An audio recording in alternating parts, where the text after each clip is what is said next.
শেখ হাসিনা ওয়াজেদের অপরাধকে সমালোচনা করতে গিয়ে, শেখ হাসিনার অন্যায়কে আলোচনা করতে গিয়ে আমরা মুক্তিযুদ্ধকে যদি এর সাথে গুলিয়ে ফেলি তাহলে হবে না। শেখ হাসিনার অপরাধ, আওয়ামী লীগের অন্যায়, সেটি তাদের নিজের, কিন্তু মুক্তিযুদ্ধ আমাদের সকলের। তারা অপরাধ করতে গিয়ে এটাকে ব্যবহার করেছে বিধায় এই আলোচনাটা আসছে যে আওয়ামী লীগ এই কাজটা করত। বিএনপি তো সেই কাজ করছে না, বিএনপি এখন সরকারি দলেও নেই। বিএনপির প্রতিষ্ঠাতা জিয়াউর রহমান সাহেব স্বাধীনতার ঘোষক, স্বাধীনতার ঘোষণা দিয়েছেন। খুব স্বাভাবিকভাবে এদেশের সংবিধান, গণতন্ত্র, স্বাধীনতার ইতিহাসের সাথে বিএনপির ইতিহাস ওতপ্রোতভাবে জড়িত। দেশপ্রেম, গণতান্ত্রিক ব্যবস্থাকে ফিরিয়ে দিয়েছেন জিয়াউর রহমান সাহেব, বহুদলীয় গণতন্ত্র দিয়েছেন। এই বহুদলীয় গণতন্ত্র দিয়েছেন বলেই আজকে যারা বলছেন তাদেরকে নিয়ে সমালোচনা করা হচ্ছে, তারাও রাজনীতি করার সুযোগ পেয়েছেন। কাজে আমাদেরকে সেই জিনিসটা মাথায় রাখতে হবে। আর যেটা বলা হচ্ছে যে এই এই যে আপনার দ্বিতীয় যে দর্শক যে প্রশ্নটা করেছেন যে জামাতের গন্ধ, দেখুন আপনি যখন একদিকে বলছেন ইসলামের কথা, আবার যখন শরিয়া আইনের বিপরীতে গিয়ে আপনি যখন অন্য ধর্ম থেকে প্রার্থী দিচ্ছেন, সেটা অনেক লম্বা আলোচনা, আমি যেতে চাচ্ছি না। এটা যখন হবে তখন খুব স্বাভাবিকভাবেই নেটিজেনরা বলুন আর সমালোচকরা বলুন সেই সমালোচনাটা করতেই পারে। এবং উনি প্রশ্নটা শেষ করেছেন এক প্রকার থ্রেড দিয়েই যে পরিণতি ভালো হবে না। আপনি কি প্রশ্ন যদি করেন তাহলে প্রশ্নের মধ্যেই থাকবেন। সম্মানিত দর্শক, আপনাকে উইথ ডিউ রেসপেক্ট আমি বলছি, প্রশ্নের মধ্যেই থাকবেন, আপনি মাঠের বাসা নিয়ে আসবেন না প্লিজ। আমি তো মুক্তিযুদ্ধের কথা বললাম। দ্বিতীয় যে বিষয়টা আমি বলতে চাই, ব্যারিস্টার ফুয়াদ সাহেবের কথাটা যেটা বলেছেন আমার আফসারি ভাই, তিনি অত্যন্ত সুন্দরভাবে বলেছেন। দেখুন, ব্যারিস্টার ফুয়াদ সাহেবের ব্যাপারটা আমি গতকালকে দেখেছি। এখানে মূল ঘটনাটা যেটা নিয়ে তার উপর ক্ষোভটা হয়েছে, একটি ব্রিজের উদ্বোধনে বলা হচ্ছে এটি, কেউ কেউ বলছেন এটি বিএনপি সরকারের সময় হয়েছে, কেউ কেউ বলছেন এটি আওয়ামী লীগের শেষের দিকে হয়ে এটি অ্যাপ্রুভ হয়েছে। তিনি বলছেন যে তিনি গত কয়েক মাসের দৌড়াদৌড়ি করে এই ব্রিজটাকে অ্যাপ্রুভ করিয়েছেন। এইটা নিয়ে তার একটা বক্তব্যকে স্থানীয় জনগণের মধ্যে খুব দেখা দেয়। তবে গতকালকে আমি আসছি আলোচনা, তার আগে ব্যারিস্টার ফুয়াদ সম্পর্কে একটু যদি বলি, তার অনেকগুলো বক্তব্য হয়তো বা আমারও পছন্দ না হতে পারে, আমার রাজনৈতিক দর্শন বা কথা বলা স্টাইলের সাথে না মিলতে পারে। তিনি তার বক্তব্যে একবার বলেছিলেন ক্যান্টনমেন্টকে উড়িয়ে দেবেন, কিংবা প্রতিপক্ষকে বুয়া বলা, এবং মুক্তিযুদ্ধকে নিয়ে দেখা গেছে তিনি প্রকারান্তরে, স্বাধীনতার ইতিহাসকে নিয়ে প্রকারান্তরে ইনিয়ে বিনিয়ে তিনি যখন আলোচনাগুলো করেন, তিনি অবশ্যই সুন্দর আলোচনা করেন, ব্যারিস্টার মানুষ, এবং তার কথা বলার স্টাইলও সুন্দর, আমি স্বীকার করছি এটা। এটা বলতে গিয়ে তিনি দেখা গেছে যে ইনিয়ে বিনিয়ে কোনো না কোনোভাবে একটি বৃত্ত থেকে বা একটি বলয় থেকে তিনি বের হতে পারেন না। কোনো না কোনোভাবে সেই দলের অপরাধ হোক আর ভালো হোক, ওইটাকে তিনি সমর্থন করেন বা ওই পক্ষেই থাকেন। এটি তার রাজনৈতিক সমালোচনা হতে পারে। খেয়াল করুন আপনারা, এটি তার রাজনৈতিক সমালোচনা, আমি আবারও বলছি শব্দটা, রাজনৈতিক সমালোচনা হতে পারে। কিন্তু তাকে তার এই বক্তব্যের প্রতিবাদের ভাষা যেটা হয়েছে, এটা কিন্তু প্রতিবাদের ভাষা নয়। আমিও আফসারি ভাইয়ের সাথে এটা কন্ডেম করছি। তার বক্তব্যের ব্যাপারে আমার সমালোচনা আছে। আমি তার কথাকে যুক্তি দিয়ে খণ্ডন করবো যে yes mister Fuad, what you have said about the history of our independence, this is not right, এটা এইভাবে নয় ওইভাবে হবে। আমি সেটা আলোচনা করব। আমার আলোচনা যদি জনগণ গ্রহণ করে তাহলে সেটি হচ্ছে গণতন্ত্রের সৌন্দর্য, গণতন্ত্রের ভাষা। যারা এই কাজটা করেছেন, আমি মনে করি যেহেতু ভিডিও আছে, অবশ্যই তার তাকে এই হেনস্থা করাটা কোনোভাবেই সমীচীন হয়নি। আমি মনে করি প্রশাসন এ ব্যাপারে যথাযথ পদক্ষেপ নেবে, এবং যারাই জড়িত থাকুক, যে দলের জড়িত থাকুক, everyone is equal in the eye of the law and no one can avoid the law and order and constitution. আমরা সেই নীতিতে, সেই প্রিন্সিপালেই বিশ্বাস করি। আমিও এটা কন্ডেম করছি জনাব ব্যারিস্টার ফুয়াদকে হেনস্থা করার ব্যাপারে, এবং পুলিশ যথাযথ পদক্ষেপ নেবে বলেই আমি প্রত্যাশা ব্যক্ত করছি। আসি আপনার জাতীয় পার্টি নির্বাচনে অংশগ্রহণ করতে পারবে কিনা। দেখুন, there are no doubt that জাতীয় party was the main collaborator of previous fascist regime Awami League, right?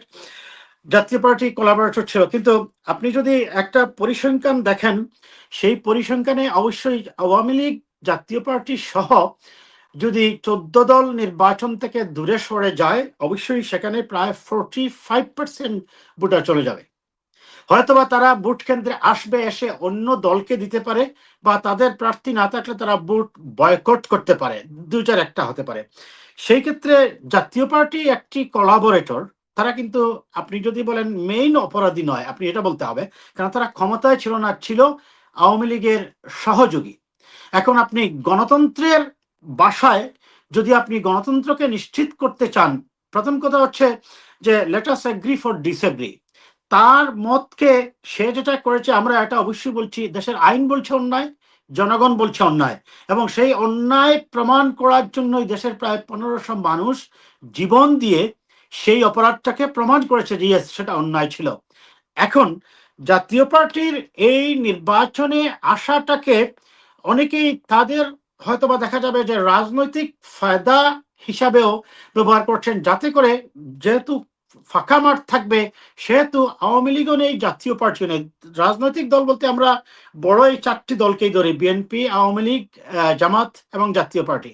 এই 4টি রাজনৈতিক দলকে মোটামুটি আমি বলবো যে, যদিও জাতীয় পার্টির ওইরকম গণভিত্তি নেই বা তা কর্মী নির্ভর দল নয়, কিন্তু 2-4টি জেলায় তারা এখনো মোটামুটি ভালো অবস্থানে আছে। হয়তোবা পাশ করার মতো যথেষ্ট ভোট তাদের নেই।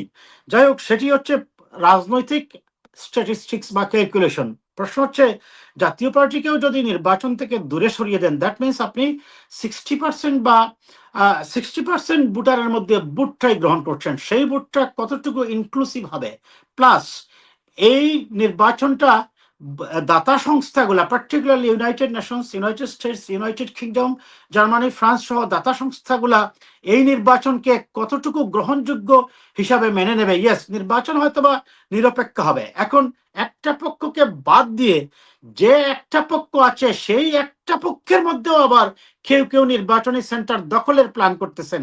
সরকারি কর্মকর্তা কর্মচারী, ব্যাংকের কর্মকর্তা কর্মচারীদেরকে নিয়ে রাত্রেবেলা গোপন মিটিং করতেছেন। আবার সবচেয়ে আশ্চর্য লাগে, সেই আবার তো এখন আলোচনা করলে বলবেন এই অপরাধ করবেন, নির্বাচনী সেন্টার দখল করবেন, সেটার ব্যাপারে কথা বলার আগে বলছেন যদি আল্লাহ রাব্বুল আলামিন কবুল করেন। দেখুন মন মানসিকতা। এই যে আমি বলছিলাম না একটা কথা, যে শাহজাহান চৌধুরী সাহেব বলছে যে আমাদের কথায় পুলিশ উঠবে, বসবে, গ্রেপ্তার করবে, আদালত দেখবে, সব আমাদের কথায় চলবে। এইটা বড় কথা নয়। বড় কথা হচ্ছে তার এইটা বলার পর তার অডিয়েন্স এই অপরাধকে চিৎকার করে সমর্থন করেছে।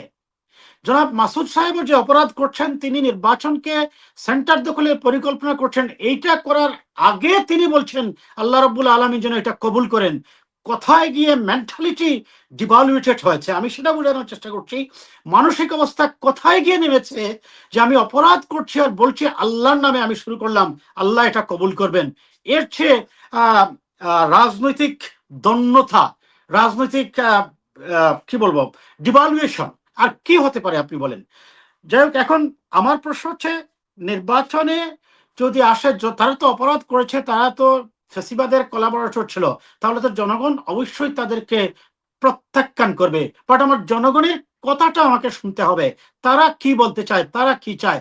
এখন আমি আমার রাজনৈতিক পরিসংখ্যান এবং ক্যালকুলেশন করতে গিয়ে যদি বলি আপনি এখানে আসতেই পারবে না। ধরুন আপনি আমাকে কথা বলার সুযোগ দিলেন, দিয়ে বললেন যে আফসারি ভাই আপনি কথাই বলতে পারবেন না, জামান সাহেব যা বলবে আপনি শুনে যেতে হবে, বা হুসেন ভাইকে বললেন যে আপনি কথাই বলতে পারবেন না। সেটা তো নয়।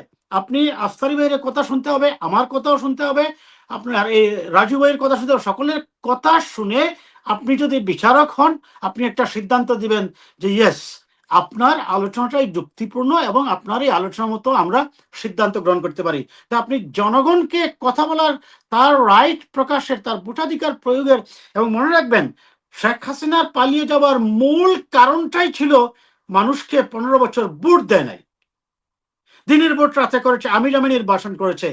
কি করে এই প্ল্যান করতে গেলে একটি রাজনৈতিক দল নির্বাচনী সেন্টার দখলের প্ল্যান তারা করতেছে, এটা করা, তাহলে আমরা কি শিক্ষা নিয়েছি? Have you get any lesson from the previous fascist regime এই অবস্থা থেকে? আপনি কি কোনো লেসন নিয়েছেন? কোনো লেসনই তো নেননি।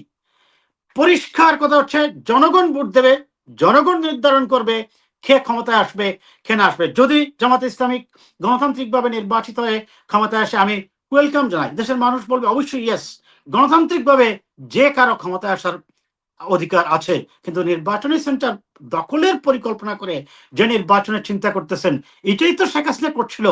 এইটাই তার মুক্তিযুদ্ধের বয়ানের সাথে সাংঘর্ষিক ছিল। মুক্তিযুদ্ধের বয়ানটা ছিল সাম্য, ন্যায় বিচার, গণতান্ত্রিক অধিকার, নৈতিক মূল্যবোধ, নৈতিক চরিত্র এবং সর্বোপরি দুর্নীতিমুক্ত, ক্ষুধা দারিদ্র মুক্ত বাংলাদেশ। সেটা শেখ হাসিনা করতে পারেনি বলেই জোর করে ক্ষমতায় থাকার জন্য নির্বাচন ব্যবস্থাকে ম্যানিপুলেট করেছে। তাহলে এখনো কি আমরা দেখছি কেউ কেউ জনগণের উপর বিশ্বাস রাখতে পারতেছেন না বলেই তারা নির্বাচনকে দখলের পরিকল্পনা করতেছেন, মাঠে মাসুলম্যানদের নামানোর চেষ্টা করতেছেন। ইতিহাস বলে মাসুলম্যান দিয়ে দিয়ে সমাজ কিছুদিন নিয়ন্ত্রণ করা যেতে পারে, কিন্তু সেটা চিরস্থায়ী হয় না। গণতান্ত্রিক ব্যবস্থাকেই সম্মান করুন, গণতান্ত্রিক ব্যবস্থায় ক্ষমতায় যাওয়ার স্বপ্ন দেখুন। যদি বলেন যে আমরা তো অনেক চেষ্টা করতেছি, জনগণ আমাদেরকে চায় না, that means you need to change your philosophy, you need to change your political activities. আপনি এটা না করে জোর করে বলছেন আমি ক্ষমতায় চলে যাব, no, this is not the motto of democracy. We need to realize it at the very first